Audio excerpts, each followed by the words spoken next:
Hello बच्चों। तो देखिए, आज के लेक्चर में हम पढ़ने वाले हैं भिन्नों को हल कैसे करें। ठीक है ना, या फिर बोल सकते हैं भिन्नों का हल। ठीक। तो आप 10th क्लास में, और आपके लिए भिन्नों का हल जो करने की विधि होती है, ठीक है ना कहीं ना कहीं दिक्कत दे सकती है पेपर में अगर आपने नहीं सीखा है। तो आज के लेक्चर हम यही सीखने वाले हैं, क्योंकि हमारा फर्स्ट चैप्टर चल रहा है। ठीक है ना, और इसमें हम जितनी बेसिक जानकारी पढ़ लें वास्तविक संख्याओं से रिलेटेड, ठीक है ना, मैथ में क्या क्या कैसे कैसे सवाल होते हैं हल करने के लिए, वो हमारे लिए आगे की जो प्रोसेस होंगी मैथ में पढ़ने के लिए, जो भी क्वेश्चंस हुए, ठीक है ना, उनमें दुविधा ना आए। ठीक है ना। तो भिन्न क्या हुई, हम एक जनरल फॉर्म भिन्न ले लेते हैं, जैसे ए अपॉन बी प्लस सी अपॉन डी करके कोई भिन्न है, या फिर हम इसी के अकॉर्डिंग कोई ले लेते हैं 2/3 प्लस 6/7, ये कोई भिन्न है। ठीक है ना। तो इसको हल कैसे करेंगे हम। ठीक। तो देखिए, सीधे सीधे इसको हल करने के दो तरीके होते हैं। या तो आप इन दोनों का एलसीएम ले लीजिए, ठीक है ना, या फिर आप डायरेक्ट इन दोनों की आपस में गुणा करके यहाँ गुणा कर दीजिए। ठीक है ना। कैसे, कि जैसे कि यहाँ पे लिखा हुआ है कि फर्स्ट ऑफ ऑल हम 7 × 2 करेंगे, 2 × 7 प्लस, बीच में क्या निशान है प्लस, तो प्लस 3 × 6 कर देंगे, या फिर हम बोल सकते हैं 6 × 3 कर दिया। ठीक है ना, ये हो गया। अब देखिए, ये तो ऊपर का पोर्शन हो गया हल।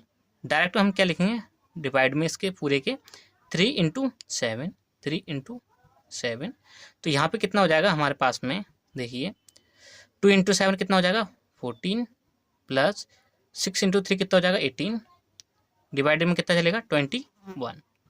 ठीक है ना। अगले हम इसको हल करेंगे तो ये कितना हो जाएगा 4 + 8 कितना हो जाएगा 12 का 2, एक चला जाएगा उसके ऊपर। ठीक है ना, 1 2 3, तो ये कितना हो जाएगा 32, डिवाइड में कितना हो जाएगा 21।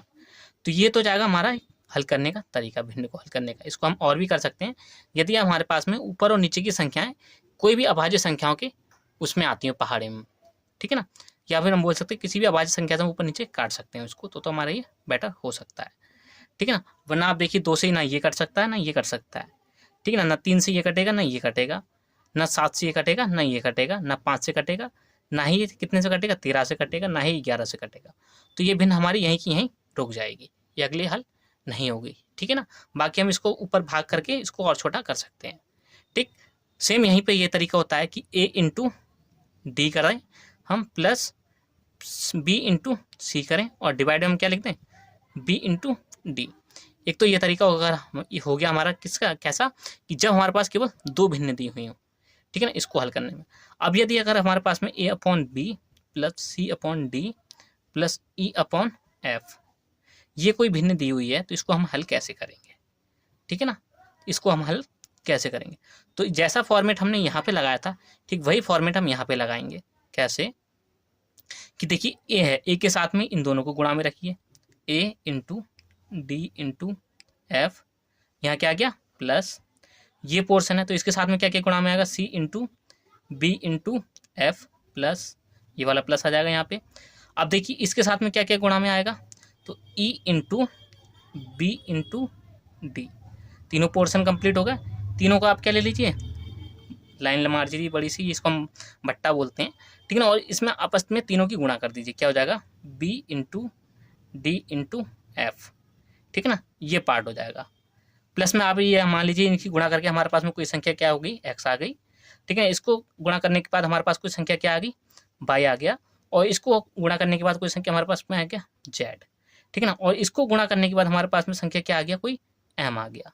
ठीक है, तो क्या हो जाएगा हमारे पास में फाइनल में x + y + z + m, ये हमारे पास में इसको हल करने पे आ गया। ठीक। देन जैसे ही हमने इसको जोड़ा आपस में, तो हमारे पास संख्या क्या आ गई, कोई p। ठीक है ना, और ये आ गया हमारे पास में क्या m, तो ये होगी हमारे क्या भिन्न का हल। ठीक है ना, ये तो नॉर्मल मेथड है, जनरल मेथड है कि हम इस प्रकार की जो भिन्न है उसको कैसे समझेंगे। ठीक है ना, आई होप आपके लिए अच्छा लगा है। ठीक है ना, फिर उसके बाद हम इसकी बेस से एक सवाल ले लेते हैं कि इसको हम कैसे हल करेंगे। ठीक है ना।